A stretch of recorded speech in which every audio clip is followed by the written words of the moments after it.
जय हिंद बच्चों, जय हिंद। सभी साथियों को गुड इवनिंग।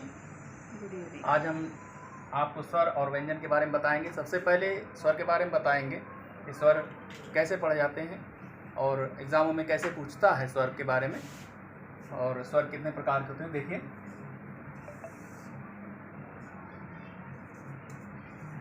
ह्रस्व स्वर, दूसरा दीर्घ स्वर, तीसरा संयुक्त स्वर और आखिरी यानी लास्ट प्लूत स्वर। हालांकि इसका कोई प्रयोग नहीं है, किंतु फिर भी कई किताबों में दे रखा है प्लूत स्वर। अभी मैं बताऊंगा इसके बारे में। ह्रस्व स्वर मतलब लघु यानी छोटा। जैसे ह्रस्व स्वर 4 होते हैं: आ, ई, उ और री। दीर्घ स्वर बड़ा आ, बड़ी ई, बड़ा उ,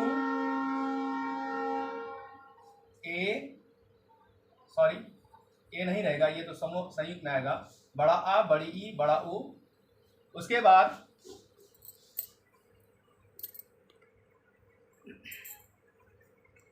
ए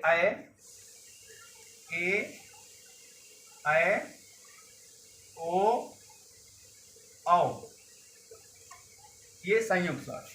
प्लूत स्वर आपने पढ़ा होगा, ओम करके दिया रहता है। हालांकि इसका प्रयोग बहुत कम ही स्थानों पर होता है इस तरह के उच्चारण में। हिंदी में वर्णमाला, हिंदी स्वर में इसका ना के बराबर है, फिर भी इसको बता दे रहा हूँ। ह्रस्व स्वर को मूल स्वर भी कहा जाता है। इसको आप मूल स्वर भी कह सकते हैं, मूल स्वर।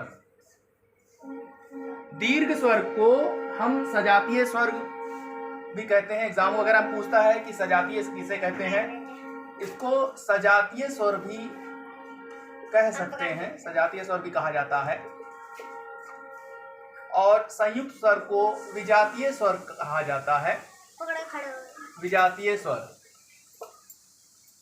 देखिए मूल स्वर है, ये किसी स्वर के मेल से नहीं बने हुए हैं, इसलिए इनको मूल कहा जाता है। सजातीय स्वर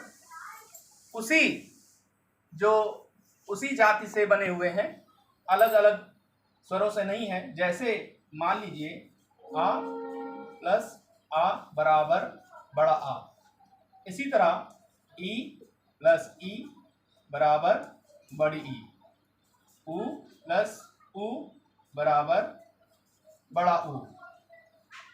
विजातीय स्वर वे स्वर हैं जो भिन्न भिन्न स्वरों से बनते हैं। जैसे आ प्लस ई बराबर ए, आ प्लस उ बराबर ओ, आ प्लस ए बराबर आए, आ प्लस ओ बराबर औ। ये भिन्न भिन्न स्वरों से बने हुए हैं, इसलिए इनको विजातीय स्वर कहा जाता है। तो आज आपने देखा कि स्वर के भी भेद होते हैं। ह्रस्व स्वर, ह्रस्व माने छोटा, उसको लघु भी बोल सकते हैं। जो किसी की सहायता से न बने वे मूल होते हैं। छोटा आ, छोटी ई, छोटा उ, री, इनको हम ह्रस्व स्वर यानी छोटा या लघु स्वर भी कहते हैं, मूल स्वर भी कहते हैं। सजातीय स्वर जो उसी जाति से बने, आ और आ मिलकर के दीर्घ हो रहे हैं, बड़ा आ बन रहा है। आ मिलकर दीर्घ हो रहे हैं, ई मिलकर बड़ी ई हो रहा है, दीर्घ हो रहा है, उ मिलकर बड़ा हो रहा है। संयुक्त स्वर जो भिन्न भिन्न स्वरों से मिलते हैं, यानी संयुक्त स्वर 4 होते हैं: ए ऐ ओ औ। आ ई मिलकर के ए बना है, आ ऊ मिलकर के ओ बना है। यदि आपने संधि पढ़ा होगा तो उसमें आपने देखा होगा आ ए मिलकर के ए बना है, आ ओ मिलकर के औ बना है।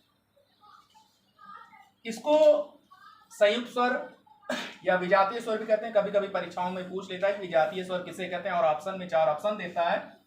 उसमें अगर यदि ए ओ औ आ जाए तो समझ जाइए कि वो विजातीय है, क्योंकि ये भिन्न भिन्न स्वरों से मिलकर बना हुआ है। क्लूज स्वर के बारे में आपने सुना होगा, वर्णमाला में किसी किसी किताब में दिया है, अन्यथा इसका जिक्र कहीं कहीं पर नहीं हुआ, कहीं हुआ है। फिर भी जान लीजिए, जब हम दुगुना से ज़्यादा तिगुना मात्रा में किसी वर्ण का उच्चारण करते हैं, जैसे इसको बोलने में आ कम समय लगता है, इसको बोलने में आ ज़्यादा समय लगता है, इसको बोलने में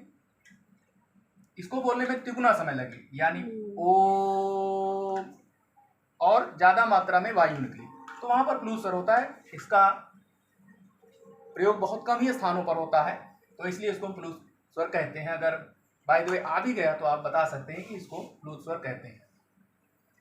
बस साथियों, आज के लिए इतना ही। फिर अगली वीडियो में हम आपको व्यंजन के बारे में पढ़ाएंगे।